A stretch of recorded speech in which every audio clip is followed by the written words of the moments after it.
passed the equivalent of Perry's furthest northern latitude, reaching 87 degrees 6 minutes south. By now, they had passed Scott's furthest southern latitude by 300 miles. Shackleton was suffering from altitude sickness, as they were now 11,000 feet above sea level. The party had discovered that the South Pole was located on the world's highest plateau. Shackleton's furthest south was 88 degrees 23 minutes south, which was 97 miles from the South Pole. They had realized that continuing would not have left enough supplies to return to base, which was 730 miles away. Had they left from the Bay of Whales as they intended, they might have made it to the South Pole.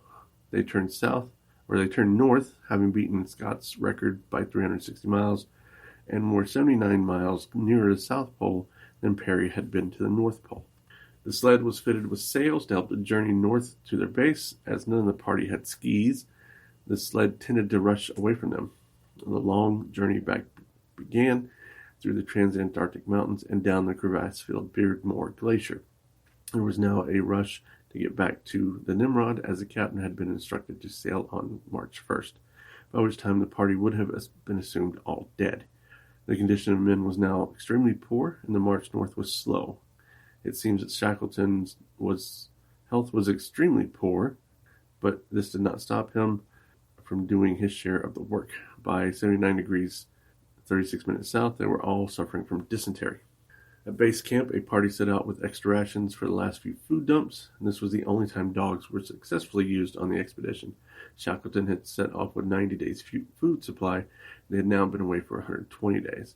It was decided to leave a small party at Hut Point to search for Shackleton's body, but when the Nimrod arrived at Hut Point, the southern party had just arrived.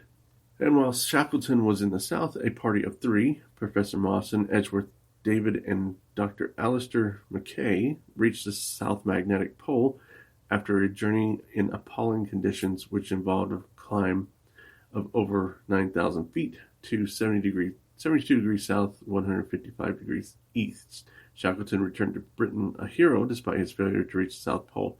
King Edward VII said, quote, "This was the greatest geographical event of my reign." The huge welcome home was repeated in Norway, where Shackleton went to Oslo.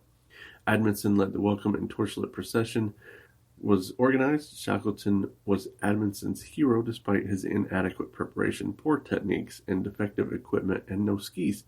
Quote, "It was marvelous what he did," Amundsen said. Shackleton not only achieved the furthest journey south, but was the first on the Antarctic plateau. Amundsen decided that he would go to the South Pole. Shackleton, however, had huge debts to pay off, including a bank loan of £20,000. The government agreed to pay Shackleton £20,000 as they were impressed by the efficient and economical manner in which the enterprise was conducted. Very grudgingly, the government was to pay Bruce a mere £3,000 for his Scottish Antarctic expedition. The total cost of the Nimrod expedition was £45,000. When the Nimrod returned, she was used as a floating expedition, which raised £2,000. Shackleton spent a great deal of time lecturing at £30 a night. His book, called The Heart of Antarctica, was regarded as the best book on polar exploration at the time, and he was knighted in November 1909.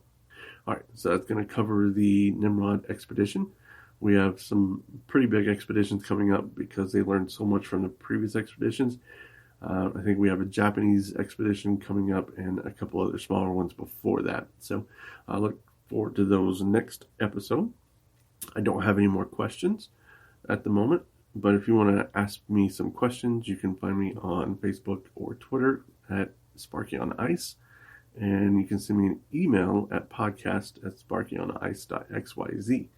And I think that's all I'm going to have for you this week. And I will talk to you guys later.